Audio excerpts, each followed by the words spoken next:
Every element that sustained prior forms of British and English life is declining or has dipped down. Marriage and the family is in turmoil, and hardly anyone is marrying. Procreation amongst our own group is down.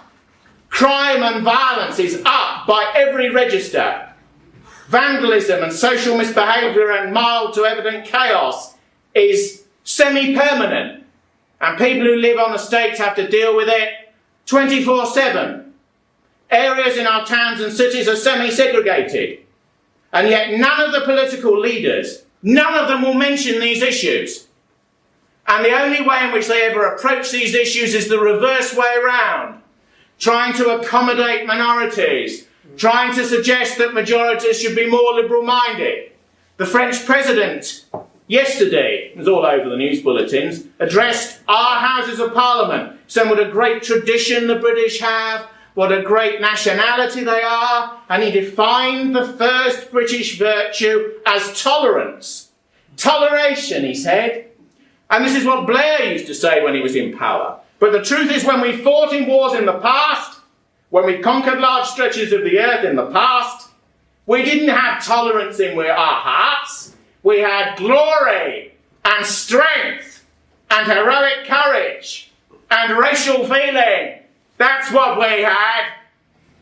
And that's what we need to have again, if we are not to disappear in our own towns, our own cities, even in time our own villages. What the British and the English need to do is to wake up to the massive changes which are occurring globally and nationally. There's no way we can just put up a wall anymore. We have been plugged into the world and to events happening on the other side of the world, not because we wished it, but because of the politics of our elite. And as the political class in America and Europe chatters, the world changes around them and around their own populations. What most people do about these changes is to ignore them, to moan about them privately amongst their friends, to swear at the television when there aren't people that they don't know or about, to think that something should be done but they're not going to do anything themselves, to slightly curse some of the people in the past who tried to do something about it while secretly admiring them, and to sit on their hands and wonder where it'll all end. But at least people think, I can privatise my own life, I can look after me and mine, we live in a nice area, I can get private health insurance, I may have a chance to get my offspring into one of these academy schools where Labour ministers, of course, never send their own children. So we have a situation where increasingly people think that nothing can be done and they're very worried, but they'd rather do nothing but will moan in front of the boss. But it's noticeable that certain straws are in the wind, and there is a feeling amongst our own people that something ought to be done. At the very least, something political ought to be done. We're 40 odd years on now from Enoch Powell's speeches. I saw a cover of a magazine on a London newsstand not so long ago called History Today, and it said, "Decades on from the Rivers of Blood speech. Powell, did he expose a nation's racism? Question mark." And it wasn't the title and all the politically correct spin and wraparound that interested me. It was the picture of Powell. Sort of badly taken colour photograph from the 1960s. It's a Tory rally. And yet you see the strength when Powell is speaking. You sense the power the man had when he was in his prime. After the second of the two Rivers of Blood speech, which was made in Birmingham, the first one was made in Wolverhampton, he had 1 million letters. 1 million letters. And 9 of them were against.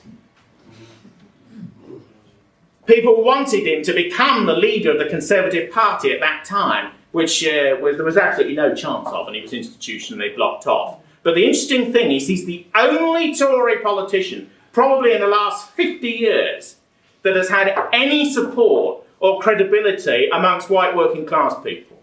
Fact. But we're having a situation now where Labour, in its own heartlands, is becoming detested by many of the people that they went into business politically in order to represent. And why is this happening? It's happening because they've betrayed the people that they set themselves up to represent.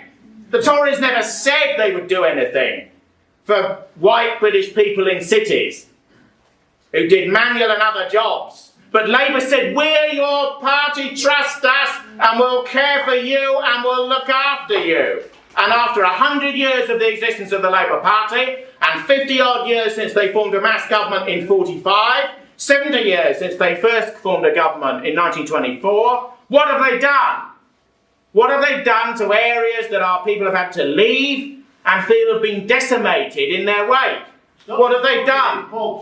What have they done in relation to our people and where they need to live and the sort of jobs they need to do in order to sustain families? But deep down, there's a great disquiet in all of our people about the radical and manifest changes that are happening.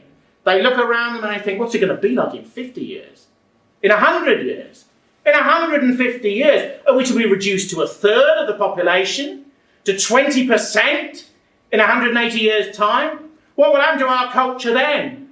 When we have to play the minority game, that if anyone makes the slightest tangential criticism of us, we stick up our hand and say, they're incorrect, we want redress and this sort of thing. We have to play all those games in our own country that's ours, now and in the past and into the future. You've got progressive policemen who are terrified of doing anything in city districts that increasingly they're outnumbered in 10 to 1, particularly south of the river.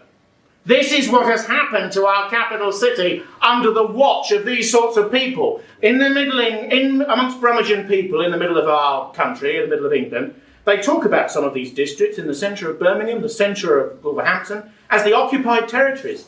The occupied territories. It's a term Palestinians use, but this is a term that English people are using about their own cities. But something can be done, and what can be done is politics. Nothing will be done in relation to the problems which Enoch Powell identified, and that extend well beyond race and immigration, to the family, to law, to disorder, to the indiscipline in our schools, to the fact that a large part of our people are so undereducated now, they know nothing about this country, they know little about its past, they don't even know who they are. And that's why they're fodder for the liberal elite. So in all areas, there needs to be a change. If we are to revive as a people. I met Enoch Powell once, about 4 years before his death. He's still the same, still dapper, still extraordinarily short. He was about 5'4". The television always used to magnify his appearance. He used to stand on a box in a meeting to make himself more powerful, if you like. But he didn't really need to do that. Because as I looked at that cover of History Today, I saw somebody of immense power and vigour who was totally English and totally British and proud to be so. As I am proud to be so, as you are proud to be so. And not only will we be proud again, not only will we be dominant again in our own island and in our own territory and our own nationalities, we can rebuild this society again. We can go forward together again. Britain can be great again. But we have to make it happen ourselves and in our own lives. Even at the level of the individual, when people make liberal remarks to you, you don't need to engage in some great row, but you say, no, I don't agree. What? You're not one of them, are you? You don't agree with what has happened to this country.